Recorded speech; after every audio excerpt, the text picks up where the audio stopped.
one phenomenon in particular, in a lot of metro cities, in a lot of private hospitals in particular, you're seeing this phenomenon of planned C-sections. Auspicious dates, for example, people will have a Muharrat that they want, sometimes, times like 2 a.m., 3 a.m. in the morning, where they want to have a planned cesarean C-section. Just tell us a little bit about your thoughts around that. Yes, so definitely I'm in agreement with you on the fact that in metros, in private centers, the cesarean section delivery is slightly higher. And this is across the country. And there are many reasons for this. One very, very small percentage is what you have just spoken about, people who plan to have a delivery on a particular date, etc. Usually, many people demand this from us, but it is the group of patients who already need a cesarean section. Like I said, for example, the baby's in an abnormal position, they anyway need a cesarean, then they'll come out with a date and say, okay, this date, this time. Almost everybody does that. But if you're giving them a choice of normal and cesarean, almost nobody will choose that, oh, just because of this date, we want a cesarean. So that's very, very rare. So I wouldn't count this as important. What is important is that in our upper class, well-educated group of people who come to the private hospitals, they are very informed. The patients are very well aware of what is going on. They have read a lot. If I tell them about a particular problem, they will read about it, so they know what it is. And for me particularly, always we will make sort of like a birth plan. We will inform the patient once she's entering a 9th month. This is your situation. These are the pros, these are the cons, these are the risk factors. Would you want to take this small risk which is associated? Then we can go ahead and give you a vaginal delivery. No problems at all. But believe me, it's a shared responsibility. No patient can say, I want a normal delivery 100%. Then if there's a problem, supposing everything is normal, she's laboring for 10 hours, she's in pain, that time the heartbeat of the baby starts to drop. Are you still going to say that I want a normal delivery? No, at that time you have to trust the doctor. So I think a lot of times it is the doctor-patient trust. You're absolutely right. It has to be a medical decision and it has to be taken by the doctor. And I feel people don't do a birth plan. People don't really talk about this much more as they talk about keeping the baby healthy or talk about keeping the pregnancy healthy as well. But one of the reasons, doctor, why cesareans might be on the rise could be because older women are now having, more and more older women are having kids. I wouldn't call it 30. 30 is still very much acceptable in today's times because literally, like you said, girls are getting married very late. Hardly anybody's getting married before 28, 30 nowadays. And then nobody wants to have a baby immediately. They are in their careers. They want to travel around. They want to spend time, get to know the family they're married into, and only then will they plan a baby. And I've had many patients who at 35, married for 3-4 years, when I tell them that, are you considering, becoming pregnant, having a baby, they're like, oh, we haven't discussed it yet. So at 35, they're still in the process of planning it, and which is why we have a lot more of infertility. We have a lot more of girls having difficulty in becoming pregnant because at the end of the day, 35 plus for us is an older girl whose egg quality and quantity is going to reduce. So they have definitely delayed pregnancy and childbirth. And older mothers, and I wouldn't say 30, but I would say over 35 if you're pregnant, there's even a higher risk of genetic problems in the baby. Down syndrome risks increase after 35. So definitely more tests are done. We're a little more careful about them. And of course, if they're late 30s and 40s, then it is really becoming a more high-risk pregnancy. So we know that if a girl is pregnant at 40, then it's whether she's going to have any more children or not, we don't even know that. This may be her one and only chance of a pregnancy. Many of these patients have gone through fertility treatment, they've done IVF, various things. And so they become, as it is a high-risk group of patients. So when they're a high-risk group of patients, then they're going to be treated as such, And what other thing has changed is that almost everybody today has either one child or 2 children maximum. So each child, each pregnancy is so precious, so important. There's so much focus on that, that a mistake is not acceptable. Doctor, before we let you go, we do want to ask you, do you have any tips that you suggest for women in their 30s who want healthy pregnancies, healthy babies too? What are the sort of basic guidelines you say? I think a lot has to be changed because a woman, like I said, the first important thing is to have the pregnancy and the delivery at the right time. And to me, the right time is really late 20s, very, very early 30s. That would be really the best time to have your babies. pregnancy counseling. Nobody, literally nobody comes for pre-pregnancy counseling. Once they are pregnant, they come in. So either they want the pregnancy or they don't want the pregnancy, they're mentally not ready, oh, by mistake we became pregnant. That is all absolutely not necessary.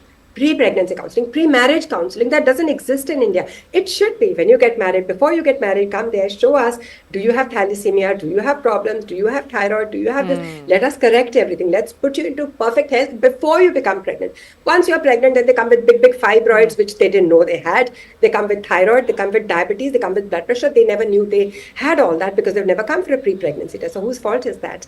So it's get yourself into the best of health, go to your doctors. In India, medical care is fairly inexpensive compared to anywhere else in the world, and accessible. You can reach a doctor anytime, any place, unlike in the world where you have to take weeks of appointment before you can go to see the doctor. So we are accessible to you. Come to us, get a good pre-marriage or pre-pregnancy consultation. Let's make your health perfect before you plan your baby, and then come for regular checkups through the pregnancy. Go ahead, educate yourself completely. There's so much information online and everywhere else. Be healthy, be fit throughout. Pregnancy is not a disease. It's a part of your normal life. So you can do whatever you wanted to during pregnancy, which you did otherwise, with basic care and basic precautions. Right. It's good to get a number from a doctor, apart from listening to what advice society will generally throw at you. I think that's a good one there. But can I play devil's advocate here, Dr. Pai, for a second, and also say this? As somebody who has recently delivered, it is getting more and more difficult to sort of these days find doctors who will even choose the normal delivery route. Is it because there is a lot of scrutiny, like you said, every pregnancy is precious, and that sort of swayes away doctors to take which could be the easier route, or not easier, perhaps the safer route in way of C-section? If you say to me that a patient sets up a conversation about having a normal delivery if all factors are fine, I don't think there's a single doctor who will say, no, I will do a cesarean only. Or if you come to me, I will do cesareans. I don't think there's a single doctor who will say that. Yes, situations may change. We may feel till, say, 5 months, 6 months, everything is perfect. And then there's a possibility things may not be perfect. So like I said to you, I don't think there's any doctor who for a normal, healthy patient, no diabetes, no hypertension, not morbidly obese, baby in a good position, everything perfect, why would they advise cesarean? Nobody can do it. And plus, how do we justify ourselves? We can't justify. How do I tell the patient that, you need a cesarean? So if I have to suggest that, I have to justify. And every doctor has to do that, right? Even if the patient is not educated. We get so many patients who are not very highly educated or not from a very high social strata, but even they have questions. Right? So I think everything has to be justified, it has to be explained, it has to be mutually agreed upon, and that is how you can go forward. So whether it's a normal delivery or cesarean really should not make a difference. The doctor's skill is important. In normal also you require a lot of skill. For cesarean also to do safely you need a lot of skill. Hospital charges may vary a little bit, maybe a little bit, not even that much, because for a normal delivery you normally stay for 2-3 days. For a cesarean you may stay for 3 or 4 days maximum, not even that. Nowadays even with cesarean we send home early. So even hospital deliveries cost is nearly the same, give and take, and doctors usually charge the same. So it's no money attraction either. So it's really not that. Once upon a time, yes, more than 10-15 years ago, doctors would charge more for cesarean and you could blame the doctor, for the money they're doing it. But most of the time now, that's not the case either. Okay, that's a really fascinating look behind the scenes, Doctor. Thank you for bringing us the numbers in this last answer, but also giving us all of that context.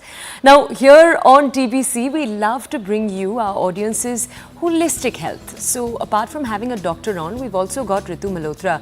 She's a wellness coach and a clinical yoga therapist. She's here to show us some amazing poses if you're already pregnant and you want to ensure that your pregnancy journey is a smooth one.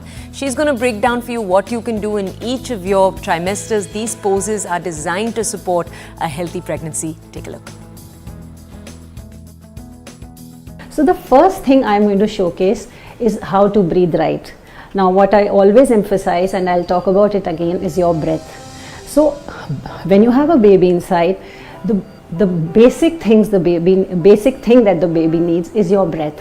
So we can't afford to breathe wrong. So make sure that when you breathe in, your stomach comes out When you breathe out, your stomach squeezes, so that the most basic and the most important thing that the baby inside needs reaches it correctly.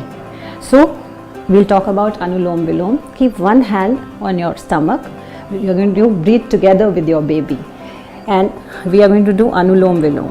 So 2 fingers at the center of the brows, your thumb gently tapping your right nostril. You breathe in from the left, close, open right, exhale, in from right, close right, open left, exhale, in from left. Good 5 minutes we are going to do this. We are going to inhale all the positive things, good health, a safe pregnancy, and we are going to exhale all forms of anxiety or negative thoughts, anything that is not adding value. Just let them leave your body. Good 5 minutes, you can start your day like this. So girls, if you're already practicing yoga before you conceive, excellent. Otherwise, the moment you come to know about it, get into your practice of yoga. So the first trimester, a very sensitive phase, we work more on the upper body. Girls are more prone to nausea, so if we do these basic movements, then it helps. We have to work on all the ligaments and joints. So we can start with the neck and shoulder. Inhale, exhale. Inhale, exhale. Simple neck rotation. These little movements, asanas, will protect you against indigestion also, which is a typical part of the first phase, the first trimester. Then we can do little about the shoulders. The focus is your breath.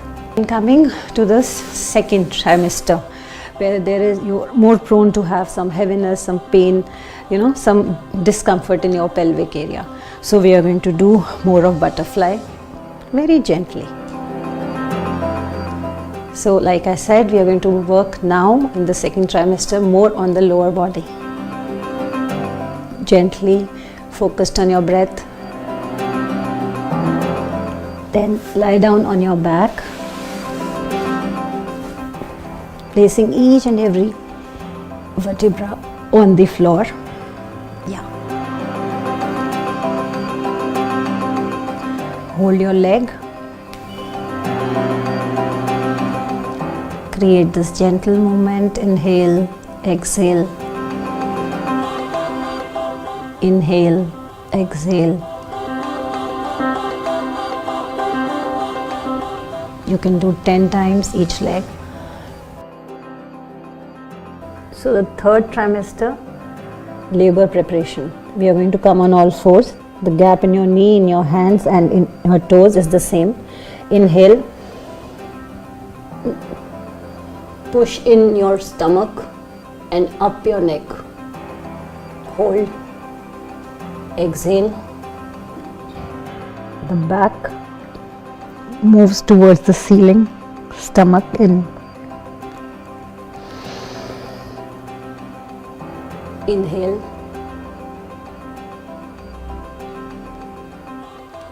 Exhale. This was one set. We are going to do, we can do up to 10 sets. So girls, time for some stretches. You can use a support here. Place your foot firmly on the stool and bend forward. Your bend starts from the lower back. Hold. Inhaling back. Exhaling, press the foot on the stool. Back. Other foot. Make sure you don't lose your balance, so you have your supports around. Bending from the lower back. Inhaling back. We can do up to 10 times with one leg.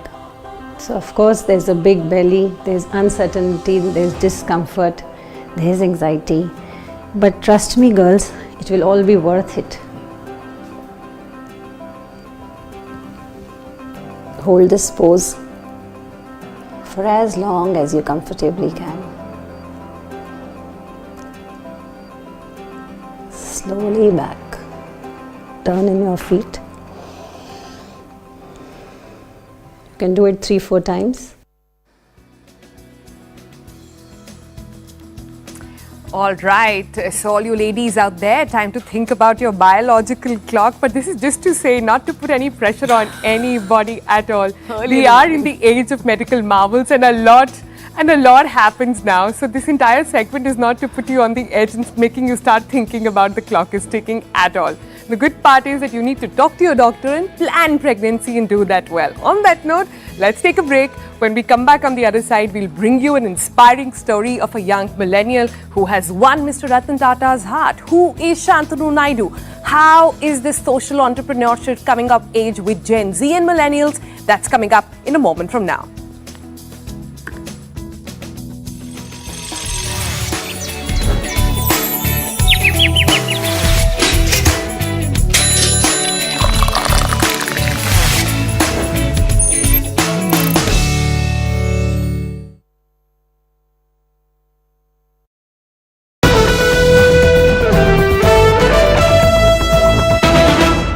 भाई भाई मैंने भी इस बार SIP करके mutual fund में पैसे डाले।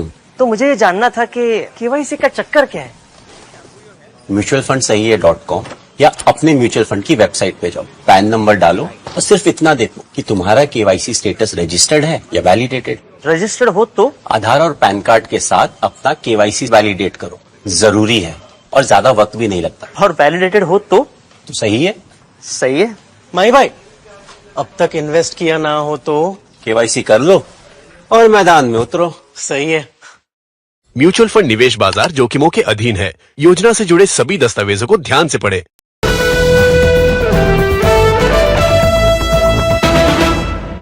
Vinesh Phogat has been disqualified from her 50 kilograms category because of being a few grams over as far as her weighing in today is concerned ahead of her final. Can you begin by telling us what happened today and also what happened yesterday? Because we are being told she barely made the cut yesterday also. So I think let's put everything into perspective. I think people are going crazy all over the place. It is a very sad day. It is devastating. It's heartbreaking. I understand all of that, but then this is sport and there are rules. And also you need to understand that Vinesh used to fight in the 53 kilogram category. Then she reduced her weight to fight in the 50 category, and Antim is now fighting in the 53 category. So to start with, Venesh's weight used to be 50 plus. Now she brought it down to under 50, and yesterday when she weighed in, it was absolutely fine. She just about made it, and that's fine. If you even make it by 0 point whatever is fine. So she won 3 bouts, 3 fantastic bouts she won, especially against the Japanese who had a score of 84-0 wins, and Vinesh beat her. Now, after that, so what happens is when you do the weigh-in, after that you can eat as much as you want, you can drink water, you can do what you want. So then she barely made the cut yesterday. Then of course between bouts she would have eaten, she needed her strength back. So then athletes go and eat. So after she would have fought 3 bouts, she would have eaten a sufficient amount to be able to get the strength and everything back. You're not dehydrated because you don't drink water to make the cut. When she went back, she realized that she was quite a bit overweight. So the whole night, the team of doctors, Dr. Padiwala and his team and everybody, they put her into a sauna, they made her run. The whole night, they've not slept. The whole night they tried to reduce her weight, even cut off part of her hair, etc., so that every little gram makes a difference. And this morning, they have a window of 15 minutes. That's the rule. Now, within that window of 15 minutes, when they weighed her, she was a few grams over. And that is it. And that is what happens in a sport like wrestling, boxing, weightlifting. You have to make the cut. And I'm just seeing tickers coming up on my phone. There is conspiracy, there is this, there is that. No, there is nothing. Vinesh herself will probably tell you that she tried as hard as possible with the whole medical team of doctors to try and reduce. She was put in the sauna, every single thing. And at the moment, she's actually dehydrated. She's actually being treated for dehydration. So where is she being treated? Is she in a hospital or she's at the village? No, it's a polyclinic. Polyclinic of what we have set up, our own polyclinic. We've got some of the best doctors like Dr. Padiwala looking after her. Right through the night they were with her. So all this conspiracy theory, for God's sakes, take it out. This is a sport. Even if you're 1 gram overweight, you're 1 gram overweight. And understand, in a start, I'll give you an analogy. If you break a start by 5,000th of a second, it's a foul start. And you'll be disqualified. So there are rules which you have to follow. Now, it's unfortunate. It's unfortunate that Vinesh got caught in this. Usain Bolt was disqualified at the World Championships for a 1,000th of a second foul start. Now, if Usain Bolt can get disqualified for 1,000th of a second foul start, anybody can be. So, of course. I have to just put things in perspective. The conspiracy part I want to keep aside because, there's a lot of politics that has got enmeshed as far as this entire case is concerned. No, but I've been just saying most of what is coming on my phone and I'm...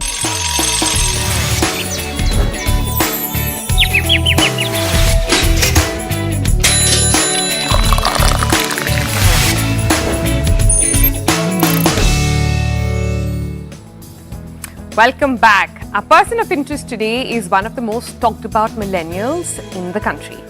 In his 20s, as a design engineer at Tata, he started an initiative to protect street animals called Motor Paws. An ingenious idea of making collars for dogs that would make them visible at night even without street lights. During the pandemic, he encountered another problem, loneliness of senior citizens, and thus came the idea of Goodfellows, an initiative to provide elderly with all the assistance they need in their final years. With a small group of young, empathetic and eager individuals, Goodfellows is one of the growing startups today. And here is the beautiful cause. But, just a few moments from now, we will be bringing you this chat on your screen with this young man, Shantanu, behind it all. It's a friendship that's defied all the boundaries of age. It's blurred the lines between the boomer and the millennial generation. And it's one that's shared by a billionaire businessman, of course, Ratan Tata, and his general manager, Shantanu Naidu. So, if you also, like me, want to know more about this mysterious but still public new age social entrepreneur, SMK actually had the chance, Sonal had the chance to sit down with him and to have this very exciting, very candid interview. Take a look.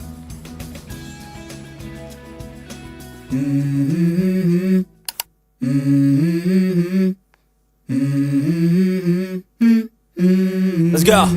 Shantanu Naidu, Mr. Ratan Tata's millennial friend. Shantanu, describe Mr. Ratan Tata in one word. Kind.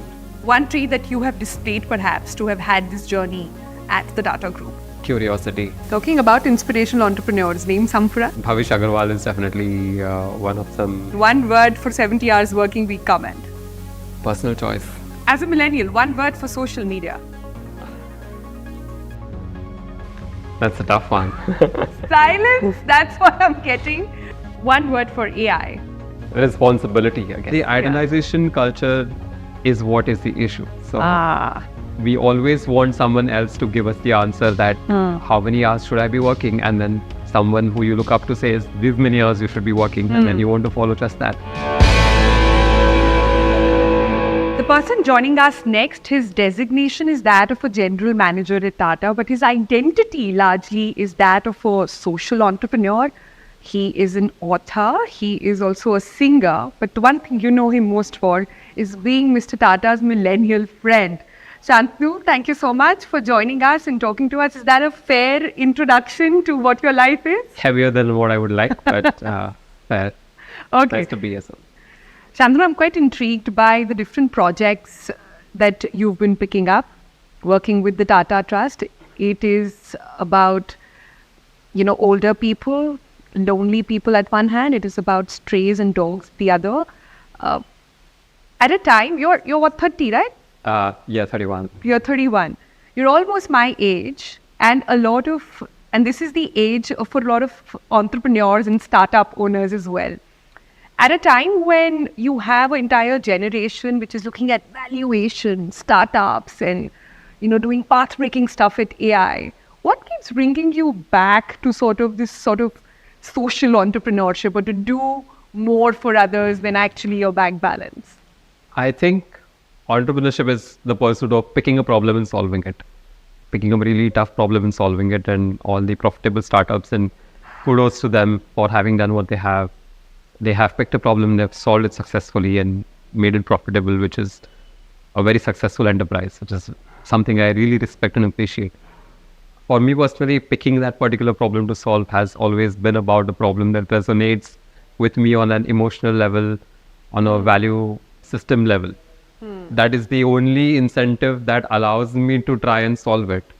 So I might identify a profitable problem, but it just doesn't excite me as much to chase it as a problem that has visible positive impact on communities.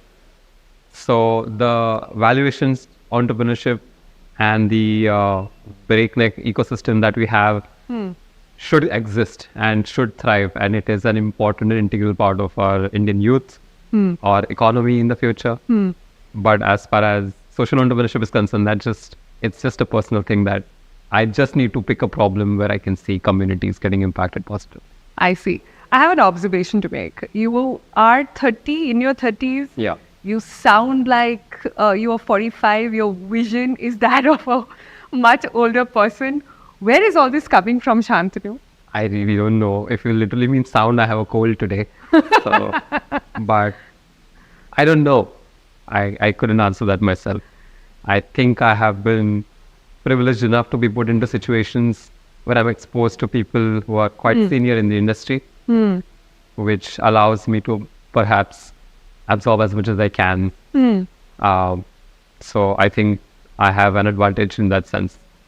So it's really not me as much as the situations I've been put in, and I'm quite lucky for that. I feel like if the world were a binary or a spectrum right now, you would have Elon Musk on one end and Mr. Ratan Tata on the other. A lot of young people today, millennials, Gen Z, would sort of gravitate towards Elon Musk's way of life and way of work. What sort of brings in a person like you to understand more the values and sort of what Mr. Ratan Tata actually stands for? I think it's more generational than just Mr. Tata. There's been 5 generations of my family. I'm the 5th generation who is working for the Tatas. All the generations before me had regular general roles like an engineer here or a maintenance engineer there, starting from my great-grandfather. So to see all the values planted in an individual won't be the right way to look at it, especially when it comes to the Tata Group. I think it has been a legacy that's been handed down so much, and my family, having been exposed to that over generations, has sort of allowed us to appreciate and respect that more, or have that as a central value system for our family as well. So I think that overlapping legacy where we have always respected and revered the Tatas through not 1 or 2 but 5 generations puts it in a different perspective for us of who we would like to. Because a lot of younger folks today would give an arm and a leg to be in the position you are in, to be at in midst of this vast pool of not just resources but also knowledge and wisdom. If you were to talk to me about a couple of traits that led you to this position, which ones would those be? I think if it all started with the story of motorpoles, it was one was technical and one was emotional. The technical one, which I love to tell people, is that a lot of people say, you ended up where you ended up because you were in the right place at the right time. And I say, yes, absolutely. That's the absolute correct answer, which means that you just need to put yourself in as many situations as possible for you to strike the right one. So I was always out there doing certain things, and some of them were quite embarrassing to look back on, honestly. But you never know which one is going to be the one that sort of opens that door. which is why you need to plant yourself in as many situations as possible. And the second emotional one was when you are doing something with complete heart, there is a way where people who also believe in that same cause to gravitate towards you or overlap paths with you at some point, somewhere, somehow. So, what is your message then to those young millennials at the moment who perhaps today, live in a world where there is no job security, there is no profession that is so-called safe or future-proof? To them who are looking at careers, looking at jobs, what is your advice? I think, as tough as that sounds, and I'm sure it's a bit of a struggle because I work with a lot of Gen Z, especially in the senior care startup that we have. The age spectrum is between 18 to 24. So I'm exposed to them constantly. I think one of the great things that I have taken advantage of in this particular tough situation is to really choose something that gives you fulfillment. And I have seen these young folks give up on financially better off possibilities just to choose something that gives them something that aligns with their personal principles and personal values. Something that I would not have had the courage to do when I was starting off as a young engineer, for example. I went into engineering because it was safe, like you described it. A lot of my colleagues did, a lot of millennials did choose professions based on what is financially safe and what's going to create a foundation where we are not out on the street. But this generation has the courage to choose something that aligns with their personal values, that gives them a sense of fulfillment. And at the end of the day, they want to see what was the impact that was created because of what I did at my job today. And if the answer to that is not clear or is murky or is a corporate wishy-washy answer, then they're just choosing to leave or not pursue that stream. And I think that's brilliant because that's how change makers get made. Talking about corporate wishy-washy, let's touch upon another subject which is very corporate nature, which is work-life balance. And I wanted to understand your take on that. We're again, like I said, binaries all around us. We have Narayan Murthy, 72-hour work in a week compared to one that was mentioned in your book as well, where you said that one of the times that you were really held up by Mr. Tata was for actually making calls late in the night. Right. So where does that fit in? I think there cannot be a singular answer because company cultures, entrepreneurship cultures, individual cultures dictate the life of an employee. So for someone to say you should work for these many hours or you shouldn't, and then applying as a blanket rule across companies that have different cultures would not be right. So at the risk of sounding diplomatic, it really comes down to each company and its own culture. If you asked my personal preference, of course, there should be a balance. But if you asked if I myself have balance, no, I personally like to fill in my life with a lot of things. At the same time, I do not like to transfer that on to juniors or people younger to me or in the startup because I want to give them the right idea of knowing that a job is what you do and it's not who you are. It's not your whole identity. It should not be your whole self-worth. It's a profession at the end of the day. Yes, it puts bread and butter on the table, and yes, it can be something you're passionate about, in which case all these barriers won't be visible to you, in which case just please go ahead at full speed. But to assume that everybody else will operate under that same passion is not something we should take for granted. Freedom and choices for all. I think that's where we are getting. Yes, and the idolization culture is what is the issue. So we always want someone else to give us the answer that how many hours should I be working, and then someone who you look up to says these many hours you should be working, and then you want to follow just that. But it really doesn't have to be idolization to a T. We have so many amazing entrepreneurs and so many amazing leaders in the country who you should be inspired by, and you should take the relevant inspiration from them. But to sort of clone your entire personality after a particular person you idolize will then end up in feeling this internal conflict of, is this the right thing? Should I be working with many hours? I want to be passionate, but I don't feel comfortable stretching myself that much. So, talking about inspirational entrepreneurs, name some for us. I think Bhavish Agarwal is definitely one of them. The way he has built Ola, and honestly, I think for me, it's the entire entrepreneurial ecosystem and how it's sort of thriving off of each other is what is the inspiration to me rather than an individual. Your eyes are lighting up at the thought of Bhavesh and everything that he's doing. He's clearly not for work-life balance. I know. He's a workaholic Which and he is- wants everybody to go down that road. Which emphasizes my point that there are certain things that you idolize about some people and you take inspiration from, and certain things you don't agree on, which should be allowed. How are disagreements happening when you are taking decisions along with Mr. Tata? How is that generational gap, and how do negotiations and disagreements happen there? I don't think there are disagreements as such. I continue to work for him and he is a great boss. He's a great colleague to everyone. He's been a colleague to when I have seen him, and he has this way of allowing people to present their perspectives in full before everyone makes a conscious joint decision. Something that is so respectable and so statesman-like and so refined in terms of business that authority and hierarchy doesn't as much come through. Everyone who sees him is allowed to present their perspective in a respectable manner.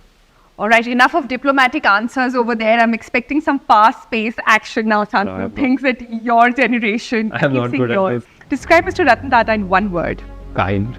At 30, Shantanu is a social entrepreneur. He's used to be a social media influencer. He's a deputy manager. What do you plan to do when you are 86? Have a big farm with sheep and dogs on it. Okay. If you could go back in time and do one thing differently in your journey so far, which one would that be? Probably spend more time with my first dog. I see. Interesting. Okay, as a millennial, one word for social media.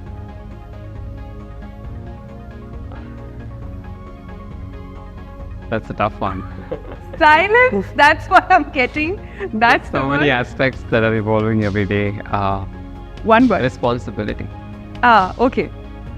Social media does more harm than good, true or false? True. How many hours do you spend on social media? Too many. On work-life balance then, one word for 70 hours working week comment. Personal choice. Okay. What's your take on dating and marriage then? Any pearls of wisdom there coming from the eternal bachelor himself? Still learning. Two attributes in an older generation that millennials miss today. A set of principles. Two attributes in dogs that humans don't have. Oh, selflessness.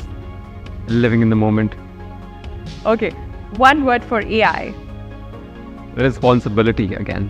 One trait that you have displayed perhaps to have had this journey at the Tata Group. Curiosity. And finally, the most difficult question of all, dogs or cats? No, I can't answer that possibly. All right, Shantanu, thanks so much. Thank you.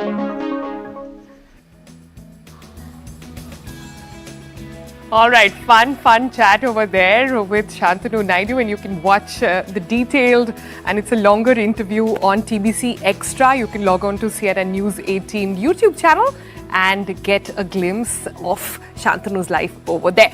But moving on, let's bring you the latest from the Paris Olympics now, where we have just 3 days left, and Wednesday was not a good day for the Indian athletes. Now, Mirabai Chanu, who has battled with months of injury and intense physical recovery, missed the bronze medal by just a whisker in the weightlifting event. Also, the mixed relay walk, Suraj Pawar and Priyanka Goswami were unable to finish off their race due to multiple breaches of rules. In other sports, India's women's table tennis team suffering a gut-wrenching loss. You had Sarvesh Anil Kushare also unable to hit the qualification criteria. This is in the men's high jump qualifying event. Disappointments all around. You also had Jyoti Araji and Anu Rani. Both of them didn't qualify in their respective different finals. Now, we do want to tell you a little bit of what there is to look forward to today. Firstly, you have the Indian contingent. They filed an appeal with the Court of Arbitration for Sport. What is this in regards to? This is demanding that Vinesh Phogat be awarded the silver medal. And a ruling on that is expected to come out in just a few hours from now. So at 11:30 a.m., we're going to know what they had to say, and their decision will be binding. So the Olympics will have to respect whatever it is that they decide to say. Exactly 12 hours after that, late in the night, at 11:30 p.m., Neeraj Chopra is going into the javelin finals. He is, remember, the reigning Olympic champion. He's also the defending world champion. So will he add a gold to our medal bouquet? Our fingers here on TBC, of course, remain crossed.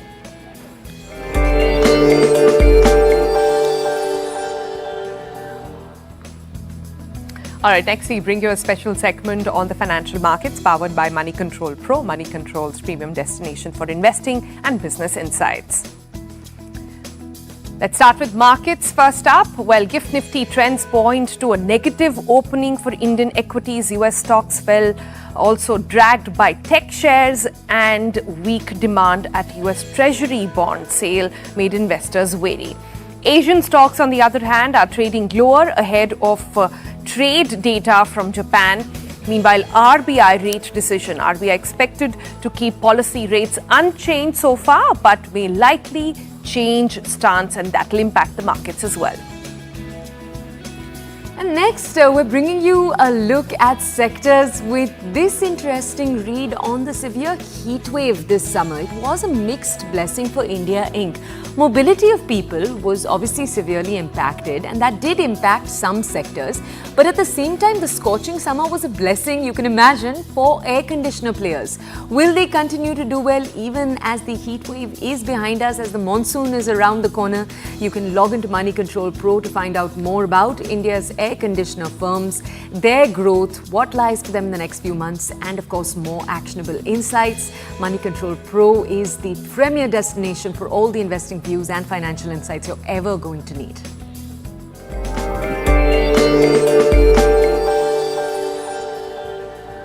And with that, we are drawing our Thursday show to a close. Remember, we have got a few exciting hours of Olympics updates that we're going to be tracking every moment of.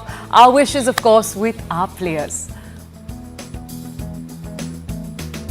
All right, then, hoping the best for our players there, and all prayers really going in for Vinesh right now. We'll see you tomorrow. Until then, stay good. Bye-bye. Goodbye.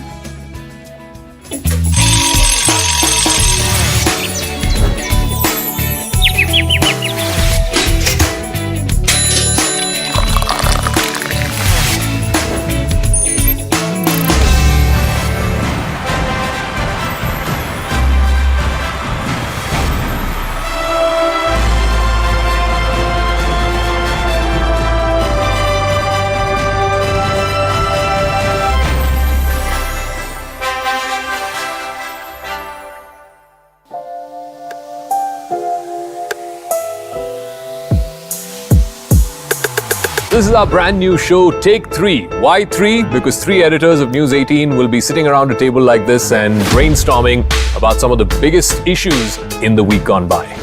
And give you a 360 perspective on what the newsroom and the three of us think about the major stories across the divides. But what unites us, ladies and gentlemen, is our commitment to getting you the facts and the right perspective.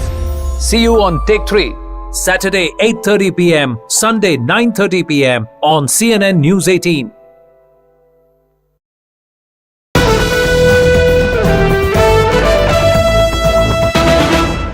माई भाई, मैंने भी इस बार SIP करके mutual fund में पैसे डाले। तो मुझे ये जानना था कि KYC का चक्कर क्या है? म्यूचुअल फंड सही है .com या अपने म्यूचुअल फंड की वेबसाइट पे जाओ, पैन नंबर डालो और सिर्फ इतना देखो कि तुम्हारा KYC स्टेटस रजिस्टर्ड है या वैलिडेटेड। रजिस्टर्ड हो तो आधार और पैन कार्ड के साथ अपना KYC वैलिडेट करो, जरूरी है और ज्यादा वक्त भी नहीं लगता। और वैलिडेटेड हो तो सही है। सही है माई भाई, अब तक इन्वेस्ट किया ना हो तो KYC कर लो और मैदान में उतरो। सही है। म्यूचुअल फंड निवेश बाजार जोखिमों के अधीन है। योजना से जुड़े सभी दस्तावेजों को ध्यान से पढ़ें।